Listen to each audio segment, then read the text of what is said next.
तो मैं YouTube channel सभी दोस्तों को नमस्कार, नमो बुद्धाय, तशिदिले जुले। तो गाइस, तो पिछले कल शाम को मैं रिकांग पीओ में आया था, तो चस्कोलिंग बहुत से वसंग। तो आज है बुद्ध पूर्णिमा। तो बुद्ध पूर्णिमा के जो अवसर पे जितने भी मेरे जो श्रद्धालुगण हैं, तो जितने भी अनुयायी हैं तो बौद्ध धर्म के, तो सभी को इस अवसर पे ढेर सारे बधाई। और आप लोगों का जो मनोकामना है तो भगवान से दुआ करता हूँ पूरा हो। तो आज का ब्लॉग जो बुद्ध जयंती पे, तो यहाँ पे जो जितने भी श्रद्धालुगण आते हैं जो आज आएंगे, तो मैं आप लोग को इस ब्लॉग के माध्यम से दिखाऊंगा। तो यहाँ पे जो पूजा चल रहा है, तो यहाँ पे जो गौतम बुद्ध के बारे में जो विस्तार से आप लोग को जो क्या नाम है, यहाँ पे जितने भी जो लामत जी हैं वो लोग आज यहाँ पे आप लोग बताएंगे। तो आप लोगों ने इस ब्लॉग को बिल्कुल मिस ना करें। तो आप लोग तो गाइस देख सकते हैं सुबह का मौसम, लोग यहाँ पे देखिए साफ सफाई कर रहे हैं। तो गाइस देख सकते हैं यहाँ पे तो क्या क्या बना रहे हैं आज आप लोग? भाई के परांठे बना रहे हैं हम लोग स्पेशल ब्रेकफास्ट में, स्पेशल आलू के परांठे। सुबह कितने बजे उठे आप लोग? हम लोग उठे 5 बजे, 4:30 बजे, फिर 5 बजे। और दिन को लंच मटर छिला हुआ है, सब्जी काटा हुआ है, बनाएंगे, देखेंगे आप लोग निकल जाएंगे। यहाँ देख सकते हैं भाई लोग। और भाई लोग क्या क्या कर रहे हैं आप लोग? बुद्ध जयंती है, आज हम खाना बना रहे हैं। अच्छा भाई देखिए तो कितना स्पेशल। तो यहाँ पे आके आज काम कर रहे हैं, मटर बना रहे हैं। वाह गुड। उबलने वाला है और इसमें आलू उबाल के रख चुके हैं हम। तो भाई का दुकान भी है, क्या नाम है दुकान का नाम? हमला कर्नाली गारमेंट, मेन बाजार, रिकंग Thakur shopping complex. Hello guys, Buddha Jayanti के अवसर में हमारे सर खाना बनाते हुए, प्याज का तड़का लगाते हुए।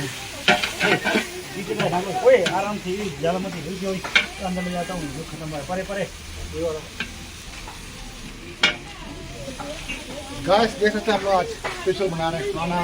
और खाने में हम लोग बना रहे हैं राजमा चावल और आलू मशरूम।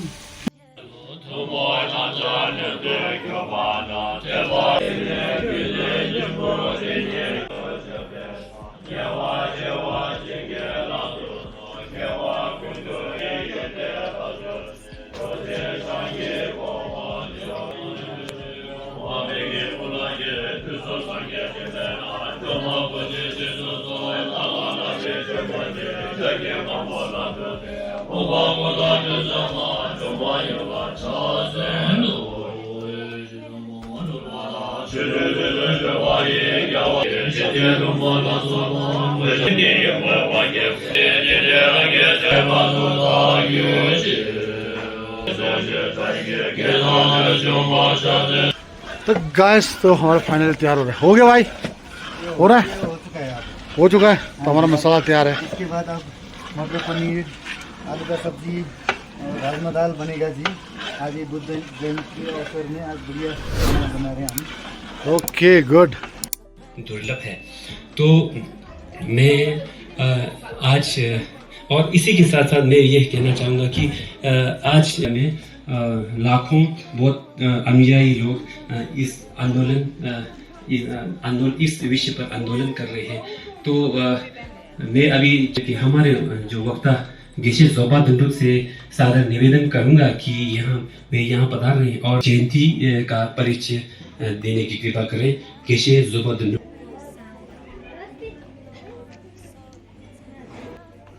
नमो तस्सा भगवतो अरहते सम्मा सम्बुद्धास्सा। सर्वप्रथम हमारे सबके गुरु परम पावन दलाई लामा जी के चरणों में सादर प्रणाम करता हूँ और यहाँ पे बैठे भिक्षु संघ को सादर नमन और विभिन्न गांवों से आए श्रद्धालु गणों को सभी को नमो बुधाया। जैसा कि आप सभी लोग जानते हैं कि आज बुद्ध जयंती के उपलक्ष्य में हम सब लोग यहाँ पे इकट्ठे हुए हैं। और बुद्ध जयंती को जैसे कि पहले गिले ने बताया कि बुद्ध पूर्णिमा या फिर बैसाख पूर्णिमा के नाम से भी जानते हैं। तो इस बैसाख पूर्णिमा को हमारे जो बौद्ध धर्म में सबसे बड़ा एक महान एक उत्सव मनाने का या फिर पुण्य अर्जित करने का एक शुभ दिन है। इस दिन हमारे गौतम सिद्धार्थ का जन्म हुआ था और बोध गया में गौतम सिद्धार्थ को ज्ञान की प्राप्ति हुई थी। तब जाके वो बहुत गौतम बुद्ध कहलाए थे, यानी उन्होंने मुक्ति का वो जो मार्ग खोज लिया था। फिर उसके बाद लगभग 80 वर्ष की आयु में कुशीनगर में वो महापरिनिर्वाण को प्राप्त हुए। जो लोग महापरिनिर्वाण को बारे में नहीं जानते उनको बता दूं कि बौद्ध धर्म के अनुसार शरीर को त्यागना इसी को महापरिनिर्वाण कहा जाता है। तो समय के अभाव के कारण मैं ज़्यादा तो नहीं बताऊंगा, लेकिन बुद्ध की कुछ जीवनी के बारे में संक्षिप्त में बताना चाहता हूँ कि महात्मा बुद्ध जो सिद्धार्थ गौतम बुद्ध थे, उनका जन्म आज से लगभग 6200 साल पहले लुम्बिनी के एक राज्य में हुआ था, जो इस वक्त वर्तमान में नेपाल में पाया जाता है। तो जैसे ही उनका जन्म हुआ तो कहानियों में बताते हैं कि एक ऋषि ने उनकी भविष्यवाणी की थी कि वो या तो बहुत बड़े चक्रवर्ती सम्राट बनेंगे या फिर बहुत बड़े एक सन्यासी बनेंगे या मुक्तिदाता बनेंगे। तो उसके बाद उनके पिताजी जो वहाँ के राजा थे, तो उन्होंने उनको हर दुख, हर परेशानी, हर कठिनाई से दूर रखा ताकि उनके जीवन में वैराग्य, संन्यास लेने का बात ना आए। लेकिन वक्त के साथ चक्कर चलता गया तो एक दिन वो अपने किसी सेवक के साथ बाहर घूमने गए तो उन्होंने 3 महत्वपूर्ण चीजें देखी थी: बुढ़ापा, रोग और मृत्यु। क्योंकि उससे पहले ये इन बातों से अनजान थे, ना तो वो रोग के बारे में जानते थे, ना बुढ़ापे के बारे में, ना तो मृत्यु के बारे में। जैसा कि आप सभी लोग जानते हैं कि ये सब एक प्रकृति का नियम है, जिसने जन्म लेना है वो फिर बूढ़ा होगा, फिर उसको रोग भी आएगा और एक ना एक दिन मृत्यु भी होना ही है, ये निश्चित है। तो सिद्धार्थ गौतम को भी इस बारे में पता चला, तो फिर उन्होंने संन्यास का एक संकल्प लिया था। जब उन्होंने संन्यास का संकल्प लिया था तो वे 30-32 वर्ष की आयु के थे। तो जैसे ही उन्होंने संन्यास लिया तो उनके साथ उनके दोस्त 5 भिक्षु साथ में चले थे। तो फिर उन्होंने कई वर्षों तक कठिन परिश्रम किया। ऐसा कोई तपस्या नहीं था जो इन्होंने नहीं किया हो। 6 साल तक उन्होंने कठोर तपस्या किया। जैसे कि कहानी में बताते थे कि सिद्धार्थ गौतम के शरीर में 32 लक्षण थे। 32 लक्षण जो थे तो उन लक्षणों का समाप्त हो चुका था। उनका शरीर इतना कमजोर हो चुका था कि जैसे वो उठ के चलते थे तो ऐसा लगता था कि कोई कंगाल जा रहा है। तो 6 साल की कठोर तपस्या के बाद भी उन्हें मुक्ति नहीं मिले थे, उन्हें ज्ञान का प्राप्त नहीं हुआ था। तो फिर उन्होंने सोचा कि मैंने ऐसा कौन सा तपस्या अभी छोड़ा है जिसे मैंने नहीं किया, जिस कारण मुझे अभी तक ज्ञान की प्राप्ति नहीं हुई है। फिर उनको याद जो तार के उससे बंधा होते हैं, जिस प्रकार वीणा को हम अगर जितना अधिक बांधेंगे तो उसमें से संगीत, जो मधुर संगीत है वो नहीं आता है। अगर हम उसको ढीला छोड़ेंगे तो भी आपको बांधा जाता है, ना ही बिल्कुल ढीला छोड़ा जाता है। इसी तरह हमारा ज्ञान की प्राप्ति के लिए आपका शरीर का अच्छा होना जरूरी है। तो फिर ऐसे विचार करके वो चतु नदी के तट पे गए, स्नान किया। स्नान करने के बाद वो बैठ किया था तो वो खीर खा गए। खीर खाने के बाद वो जो पुराना उनका शरीर था तो स्वस्थ होने लगा और उनके शरीर के जो 32 लक्षण थे वो भी उभरने लगे। तो फिर वो दोबारा से एकदम पहले की जैसा हो गए। तो फिर उसके बाद वो बोध गया में आए थे, बोधि वृक्ष के नीचे। ऐसा बताते हैं कि जो बोधि वृक्ष है तो सिद्धार्थ गौतम के जन्म के समय वो बोधि वृक्ष का भी जन्म हुआ था, यानी वो जमीन से उत्पन्न हुआ था। तो उस बोधि वृक्ष के पीछे उन्होंने एक संकल्प के साथ ध्यान साधना किया था। उन्होंने संकल्प लिया था कि जब तक मुझे मुक्ति का द्वार नहीं मिलेगा, जब तक मुझे ज्ञान की प्राप्ति नहीं होगा, तो मैं इस बोधि वृक्ष के नीचे से उठूंगा नहीं। ऐसा दृढ़ निश्चय करके उन्होंने वहाँ पे बौद्ध पूर्णिमा के दिन, वैशाख पूर्णिमा के दिन ही ज्ञान की प्राप्ति हुई थी उन्हें।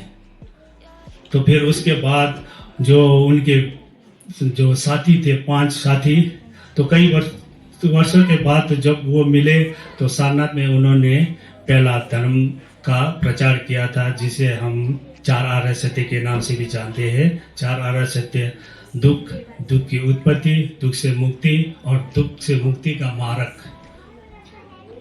जो बौद्ध धर्म का जो प्रमुख जो एक धर्म के बारे में जो पूरा ज्ञान के बारे में समझाता है, वो 4 आर्य सत्य में छुपा है।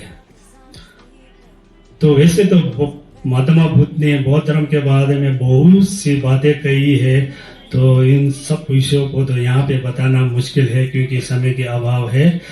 तो फिर उसके बाद हमारे ज्ञान लामा जी भी 1949 एक्ट के तहत विषय में बताने जाएंगे।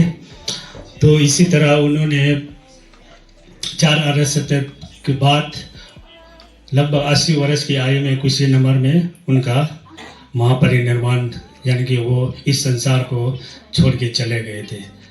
इसे बौद्ध धर्म के लोग मानने वाले मानते हैं कि महात्मा बुद्ध भले ही हमारे शरीर से चले गए हो, लेकिन वो अभी तक भी हमारे साथ है उनके धर्म के माध्यम से। वैसे भी महात्मा बुद्ध ने कहा था कि अगर मुझे जानना है तो मेरे धर्म को जानो। धर्म को जानने का मतलब है कि धर्म के बारे में आप पढ़ाई कीजिए, उसका ज्ञान लीजिए। अगर आपको समझ नहीं आता है तो किसी भिक्षुओं से पूछिए, और उसके बारे में जितना जानोगे तो भी आप बुद्ध के बारे में जान पाओगे कि उन्होंने किस तरह इस दुनिया में जन्म लिया, किस तरह ने उन्होंने बोधिसत्व प्राप्त किया, किस तरह उन्होंने ज्ञान की प्राप्ति की थी और किस तरह उन्होंने हमें मार्ग दिखाया है। तो इन सब के बारे में जानना बहुत ज़रूरी है। तो आज बुद्ध पूर्णिमा के दिन में हम सभी, मैं आप लोगों की बात नहीं करता, हम सभी यही प्रार्थना करते हैं कि आज के दिन हम सब पुण्य अर्जित करें और भविष्य में इसी तरह बुद्ध के बताए मार्ग पर चलें और उनके बताए मार्ग पर चल के उन सब के अपने जीवन में उतारें, और हम भी जैसे बुद्ध ज्ञान की प्राप्ति को प्राप्त हुए थे, इसी तरह हम सब भी ज्ञान की प्राप्ति को प्राप्त हो और संसार के मोह माया और चक्कर जाल से मुक्त हो। धन्यवाद। नमो बुद्धाय। नित्यता के बारे में जानना बहुत ही ज़रूरी है। जैसे कि आज बुद्ध जयंती को त्रिविध क्यों कहा गया है? त्रिविध कहने का तात्पर्य यह है कि लुम्बिनी में तथागत गौतम बुद्ध का जन्म आज ही के दिन हुआ, वज्रासन में तथागत गौतम बुद्ध को बुद्धत्व की प्राप्ति आज ही दिन हुआ, और कुशीनगर में तथागत गौतम बुद्ध का परिनिर्वाण भी आज ही के दिन हुआ था। और पूरी दुनिया में ऐसा कोई सत्पुरुष नहीं आए हैं जिनकी जन्म हो या ज्ञान प्राप्ति या महापरिनिर्वाण एक ही दिन में हुआ हो। तो मैं अधिक ना कहते हुए मैं अब अगला अपने वक्ता ज्ञानसन लामा जी को मैं आमंत्रित करना चाहूँगा।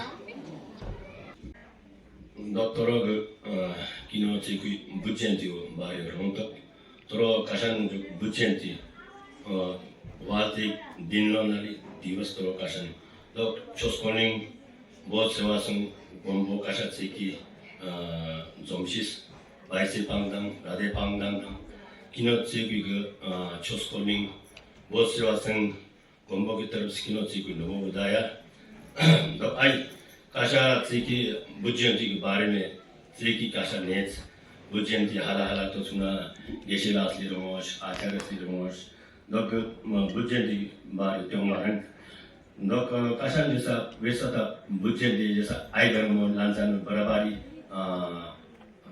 मतलब कि 11 आई छोसलन जा पुण्य दक लाने नि काशानी न भगवान बुद्ध छोसलन जा काशा जैसा छोसपानी माने हाथ माने छोसलन बराबरी ते दिस सकते हो क्योंकि तिरुपति बुज्जयंती नो फने रोश गेशिलास रोश भगवान बुद्ध तोरो है जैसा बुद्ध पूर्णिमा नो सातो बुद्ध पूर्णिमा अनु जन्म लिया है जिसी दो बुद्ध पूर्णिमा आने दो का महापरिनिर्वाण आने गोंबा जोशी यानी कि उनका देहांत हो गया सर दो इजो दो आने में उठूंगा ना दो आने में जन्म लिया जिसी आने में साइंस में से दो फिर शुमी बुद्ध जयंती बुद्ध पूर्णिमा है जिस मतलब कि संसार तो ऐसा हाथी बशित माचोने महान पुरुष भगवान बुद्ध का था जैसा बुद्ध जयंती में आने में जन्म लिया जिसी आने में साइंस दो आने में दो महापरिनिर्वाण नसा आने गोंबासो जो आने उधमिया दिशी तो उन्हें लोग सब ती दिवसांग तो काशा त्री की जंग जोमशिस कासा चेकी किनोने न वाक्कुनो छो कासान सोचविचा हो इदम कासान सोचविचा भन्छ तो दम कुलोङ छ छोसो र छ कुलोङ सामु कुलोङ दम विचार दम लाला भने भान बजिरन तोरो बुझ्यन्ति बिउ तो वनबो बिबी छली दङ सानी सिसी सान देख सकते हो। और गुरुजी कैसे हो? आधे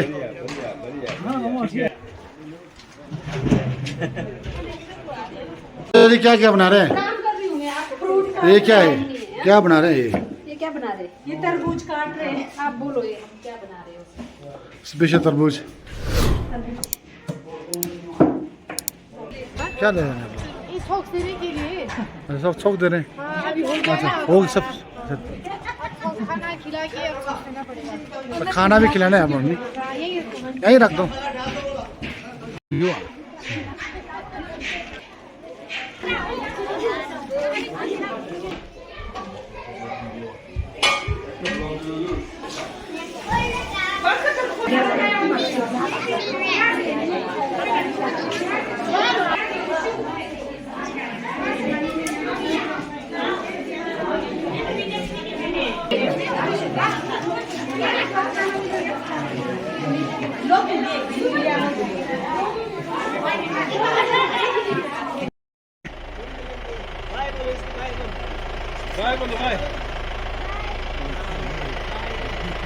तो गाइस तो मैं जा रहा हूँ घर।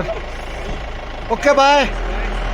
देख सकते हैं तो सर रेता लेके आया था, तो रेता काफ़ी गिल्ला है, तो उससे पानी निकल रहा है, देख सकते हैं। तो काफ़ी ज़्यादा पानी निकल रहा है। ऊपर से मैं तो गत्ते गुत्ते लगा रहा है तो कबाड़ तो इकट्ठा करके लाया था पीओ से, तो दोस्त इकट्ठा करके रखा था वहाँ पे, तो वहाँ से लेके आया उसका दुकान से, दोस्त का दुकान से। गाइस तो मैं लिप्पा से आगे पहुँचा हूँ। तो इस तरह से हमारा लाइफ, क्या करें, काफ़ी शाम को 5 साढ़े 5 हो गया है, तो मुझे लेट हो रहा है, तो गाड़ी थोड़ा सा ठंडा करा रहा हूँ, थोड़ा हवा भी चल रही है काफ़ी। तो इस तरह से हमारा लाइफ है गाइस। तो यहाँ का नज़ारा भी देख सकते हैं, लिप्पा से थोड़ा सा आगे हूँ और तो बीच रोड पे खड़ा किया गाड़ी। तो आज का ब्लॉग को तो यहीं विराम देता हूँ और नेक्स्ट ब्लॉग में मिलेंगे। तब तक के लिए bye bye, take care, love you.